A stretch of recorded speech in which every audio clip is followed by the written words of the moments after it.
అధ్యాయము 5వ వచనము అందరం కలిసి చదువుకున్నాము. తిమోతికి రాసిన 2వ పత్రిక 3వ అధ్యాయము 5వ వచనము అందరం కలిసి చదువుకున్నాము. పైకి భక్తి గల వారి వలె ఉండి దాని శక్తిని ఆశ్రయించని వారై ఉందరు. ఇట్టి వారికి విముఖుడమై ఉండము. దేవుడు తన వాక్యమును దీవించి ఆశీర్వదించునుగాక. ఆమేన్.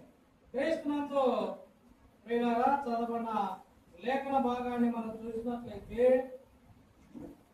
మన సంఘములో పైకి భక్తి గల వారి వలె ఉన్నారట. అపోస్తలుడైన పౌలు తిమోతికి రాస్తా ఉన్నాడు కదా. ఏమని రాస్తున్నాడు? పైకి భక్తి గల వారి వలె ఉంది.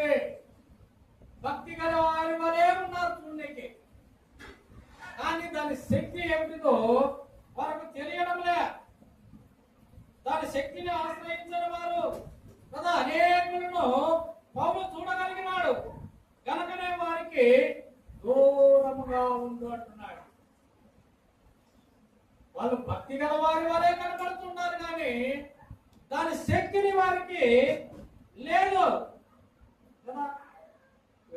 మధ్యాహ్న సమయంలో మనము దైవ భక్తిని గురించి మనం తెలుసుకుందాం. దైవ భక్తి కదా, భక్తి కలిగిన వారి వలె ఉంటున్నారు, కానీ దాని శక్తిని ఆశ్రయించని వారు ఆ సంఘంలో మనము చూస్తూ ఉన్నాము. చూడండి ప్రియులారా, ఇదే మొదటి తిమోతి 4వ అధ్యాయము 8వ వచనము. శరీర సంబంధమైన సాధకము కొంచెం మటుకే ప్రయోజనకరమవును, కానీ దైవ భక్తి ఇప్పటి జీవము విషయములోను రాబో జీవ విషయములోను వాగ్దానముతో కూడినదైనందున అది అన్ని విషయములలో ప్రయోజనకరమగును. అన్ని విషయాలలో భక్తి ప్రయోజనకరము, లాభము. భక్తి ప్రయోజనము, భక్తి కలిగి ఉన్నటువంటి వారి జీవితము.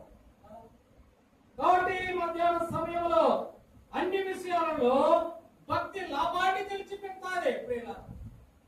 అన్ని విషయాలు భక్తి కలిగి ఉంటే ప్రార్థన చేస్తే కదా అనేక అద్భుతాలు దేవుడు చేస్తాడు. అనేక గొప్ప కార్యాలు దేవుడు మన జీవితాల్లో చూడగలుగుతాము. ప్రియులారా, భక్తితో చేయాలి, దైవ భక్తితో చేయాలి.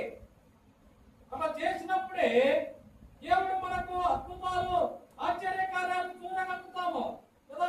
శరీర సంబంధమైన సాధకము కొంచెం మటుకే ప్రయోజనకరమగును.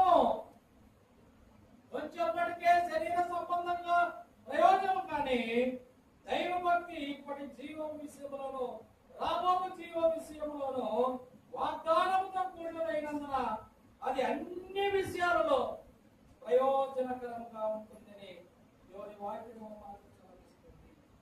అన్ని విషయాలలో ప్రయోజనకరమును భక్తి, అన్ని విషయాలలో కదా. 10 మందిలో మనం ఉన్నప్పుడు కదా, వాళ్ళు ఒకరిని ఒకరు తిట్టుకుంటారా అనుకో, మనకి ఎవరైనా ఉన్నట్టే వాడిని పెట్టావా, వాడు భక్తి పరుడు, ఎవరి జోలిపోడు కదా. కాబట్టి పిల్లరా, ఈ విధంగా భక్తి పరుడికి మర్యాద ఉంటుంది. భక్తి పరుడిని చూసి భయపడతారు. భక్తి పరుడికి దేవుడు అన్ని వాగ్దానాలు చేసినాడు. అన్ని విషయాలలో లాభం కలగజేస్తుందని భక్తి. కాబట్టి అటువంటి భక్తి మనం కలిగి ఉన్నామా కదా. తిమోతికి రాసిన పత్రికలో మనం చూస్తూ ఉన్నాము. పౌలు కదా పైకి భక్తి గల వారి వలె ఉండి దాని శక్తిని ఆశ్రయించుకుని వారు వలె జీవిస్తూ ఉన్నారు. మధ్యాహ్న సమయంలో నీవు నేను భక్తి కలిగి ఉన్నాము, దాని శక్తిని కలిగి ఉన్నావా? ఆ భక్తిలోని శక్తిని నీవు నేను కలిగి ఉన్నావా? చూస్తున్నప్పుడండి 2వ దినవృత్తాంతములో 2వ గ్రంథము 2వ దినవృత్తాంతములో 32వ అధ్యాయము 32వ అధ్యాయము 32వ వచనాన్ని మనం చూద్దాము. హిజ్కియా చేసిన ఇతర కార్యములను గూర్చి అతడు చూపిన భక్తిని గూర్చి ప్రవక్తయును ఆమోజు కుమారుడునగు యెషయాకు కలిగిన దర్శనముల గ్రంథమందులో యూదా ఇశ్రాయేలు రాజుల గ్రంథమందులో రాయబడి ఉన్నది. హిజ్కియా చేసిన ఇతర కార్యములను గూర్చి అతడు చూపిన భక్తిని గూర్చి, హిజ్కియా యొక్క భక్తిని గురించి కదా ఈ పరిశుద్ధ గ్రంథంలోనే కాక వేరే గ్రంథాలలో కూడా దేవుడు రాయించినాడు. ఈ భక్తి, హిజ్కియా యొక్క భక్తి ఆరోగ్యము ఆయుష్ను ఇస్తున్నట్లుగా మనము చూస్తాము. 2వ రాజుల గ్రంథంలో చూడండి, 2వ రాజుల గ్రంథము 20వ అధ్యాయము, 2వ రాజుల గ్రంథము 20వ అధ్యాయము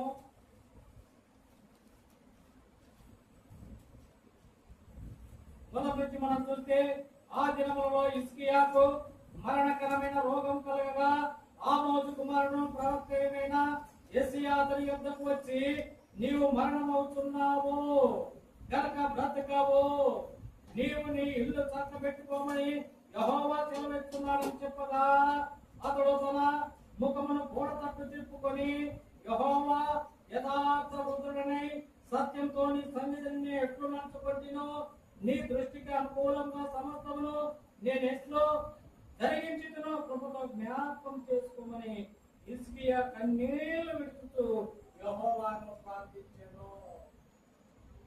ప్రభువా, నేను ఎటువంటి వాడినో నీకు తెలుసు కదా, యథార్థ హృదయుడనే సత్యంతో నీ సన్నిధిని నేను ఎట్లు నడుచుకుంటున్నా, ఎంత భక్తి పరిందో నీకు తెలుసు, కృపతో జ్ఞాపకం చేసుకోమని దేవుడికి ప్రార్థన చేస్తాడు. మరణం అయిపోతా ఉన్నావు, నీ ఇల్లు చక్కబెట్టుకోమని దేవుడు చెప్తే హిజ్కియా గోడ తట్టు తన ముఖం తెచ్చుకొని దేవుడికి ప్రార్థన చేసినాడు. ప్రార్థన చేస్తే అతని భక్తిని బట్టి కదా, యథార్థ హృదయుడనై సత్యంతో నీ సన్నిధిని ఎట్లు నడుచుకొంటినో తన భక్తిని కనపరుస్తూ ఉన్నాడు, తన భక్తిని చూపెడతా ఉన్నాడు. యెషయా నడివిషయాలలో అవతలకు వెళ్ళక మునిపి యెహోవా వాగ్దానానికి ప్రత్యక్షమై ఇలాగ సెలవిచ్చెను, నీవు తిరిగి నా ప్రజలకు అధిపతిగా ఇశ్రాయేలుకు పోయి అతనితో ఇట్లనము, నీ పితరుడైన దేవుడు దావీదునకు దేవుడైన యెహోవా నీకు సెలవిచ్చినదేమనగా, నీవు కన్నీళ్లు విడుచున్నట్లు చూసుకుని నీ ప్రార్థన నేను అంగీకరించి ఉన్నాను, నేను నిన్ను బాగు చేసేదను. హిజ్కియా యొక్క భక్తి ప్రార్థన హిజ్కియాకు ఆరోగ్యము కదా, ఆర్థిక సమస్యలు తీరుస్తా ఉంది.